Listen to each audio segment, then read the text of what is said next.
ശേഷം നോക്കൂ, പോലീസ് പിടിക്കുമ്പോൾ എല്ലും തോലുമായിരുന്നവൻ പിന്നീട് കാണുമ്പോൾ നന്നായി തടിച്ച് കവളൊക്കെ തുടുത്ത് മുടിയൊക്കെ മനോഹരമായി ചീകി ഒരു 17-കാരൻ കാമുകന്റെ പാൽപുഞ്ചിരിയുമായി കാണപ്പെട്ടതാണ്. അയാൾ രക്ഷപ്പെടാൻ തീരുമാനിക്കുന്നു, ചോറ് മാറ്റി ചപ്പാത്തിയാക്കുന്നു, വ്യായാമങ്ങളിൽ വെയിറ്റ് കുറയ്ക്കുന്നു, 8 മാസം കൊണ്ടെന്നാണ് മൊഴി. ഇരുമ്പ് കമ്പി പതുക്കെ അറക്കുന്നു, പുറത്ത് ചാടി ആ ബ്ലോക്കിന്റെ ചുറ്റുമതിൽ ആദ്യം ചാടുന്നു, പിന്നെ ഇരുമ്പ് വേലി ഫെൻസിങ്ങോടുകൂടി 7.5 മീറ്റർ ഉയരമുള്ള മതിൽ ഏതോ പുതപ്പും ബെഡ്ഷീറ്റ് കൂട്ടിക്കെട്ടി കയറുപോലെയാക്കി എറിഞ്ഞിട്ട് കുരുക്കി കെട്ടി വലിഞ്ഞു കയറി അപ്പുറത്ത് ചാടുന്നു.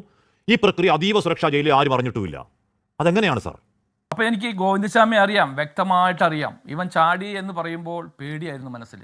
കാരണം ഇവന് ചാടിയിട്ട് ഇവൻ്റെ ഭാര്യയുടെയും മക്കളുടെ കൂടെയും ജീവിക്കാൻ ഒരു ജീവിതത്തിന് വേണ്ടി ചാടിയതല്ല, അച്ഛനും അമ്മയുടെയും കൂടെ ജീവിക്കാൻ ഒരു ജീവിതത്തിന് വേണ്ടി ചാടിയതല്ല, അല്ലെങ്കിൽ കൂട്ടുകാരോടൊത്ത് ജീവിക്കാൻ ഒരു ജീവിതത്തിന് വേണ്ടി ചാടിയതല്ല, അല്ലെങ്കിൽ അവരുടെ ബന്ധുക്കളുടെ കൂടെ ജീവിക്കാൻ ഒരു ജീവിതത്തിന് വേണ്ടി ചാടിയതല്ല.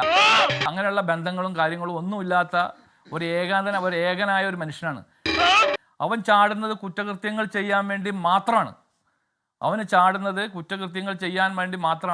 A few moments later. ആ കേസുകളെല്ലാം ഗോവിന്ദസ്വാമി ചെയ്തത് എല്ലാ സ്ത്രീകൾക്കെതിരെയുള്ളതും ഇതുപോലുള്ള റോബറി ആയിട്ടുള്ള കേസുകളാണ്.